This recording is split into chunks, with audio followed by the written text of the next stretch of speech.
Truy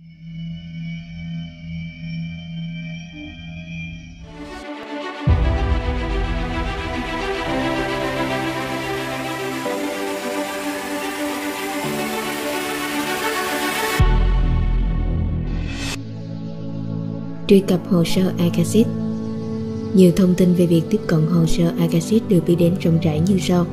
Ở Ai Cập cổ đại, những người có thể tiếp cận hồ sơ Akashic sẽ giữ những vị trí rất cao trong triều đình, chịu trách nhiệm cố vấn hay giải thích giấc mơ cho các pharaoh.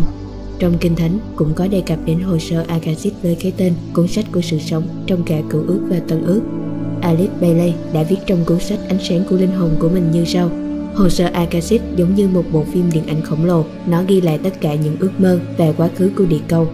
Những ai lĩnh hội được nó sẽ thấy được hình ảnh các sự việc đã qua của mỗi con người, kể từ thời điểm bắt đầu cho đến từng đời sau này. Chỉ có những nhà tâm linh có tu dưỡng mới có thể phân biệt được hình ảnh chân thực, nếu không sẽ bị đánh lừa với những hình ảnh do chấp niệm của mình diễn hóa ra. Một nhà tâm linh đã nói, nó là hồ sơ ẩn tàng của những điều hiển nhiên. Một số người gọi nó là ký ức về tự nhiên.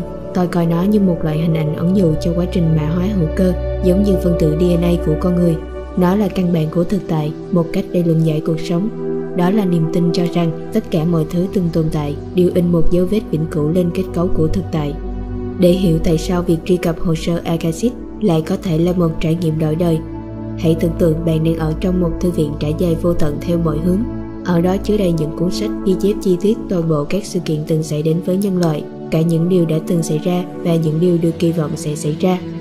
Bất kỳ ai từng truy cập vào một thư viện khổng lồ như vậy chắc chắn sẽ không chỉ có thể thay đổi bản thân, mà còn có thể thay đổi cả quá trình lịch sử nhân loại. Khi bạn kết nối với hồ sơ Akashic, bạn sẽ nâng cao trạng thái tinh thần và tâm linh của mình lên một tầm cao hoàn toàn mới. Bạn sẽ có thể chữa lành bệnh cho bản thân và những người khác thông qua các phương pháp thực hành thiền và các phương pháp tu tập tâm linh bí mật. Một sự kết nối sâu sắc với tất cả các sinh linh sẽ ngự trị trong tâm hồn bạn, và bạn sẽ hướng đến một mục đích sống mới trong cuộc đời. Các bậc thầy tâm linh đã truy cập hồ sơ Akashic và chia sẻ lại việc đã đạt được một dòng chảy suy tư sâu sắc và khả năng sáng tạo hâm sâu. Tuy nhiên, nếu hỏi các hồ sơ Akashic hiện hữu ở nơi đâu thì thật không dễ dàng để trả lời. Các hồ sơ Akashic không tồn tại trong bất kỳ không gian vật chất nào. Thay vào đó, chúng nằm ngoài giới hạn hiểu biết thông thường của con người về thời gian và không gian. Một người chỉ có thể tiếp cận hồ sơ Akashic bằng cách nhìn vào trong, nghĩa là bạn phải dâng hiến bản thân cho việc tu tập tâm linh sâu dày. Phương pháp phổ biến. Những nỗ lực cố gắng truy cập hồ sơ Akashic có thể là một quá trình thử thách đối với một số người. Họ có thể ngồi thiền hàng giờ liền nhưng không tiếp cận được một chút nào đến hồ sơ. Đây là một trong những lý do tại sao rất nhiều người hiếu kỳ cuối cùng đã từ bỏ. Sự thiếu kiên nhẫn của họ không thể giúp họ đạt được những kiến thức mà họ tìm kiếm.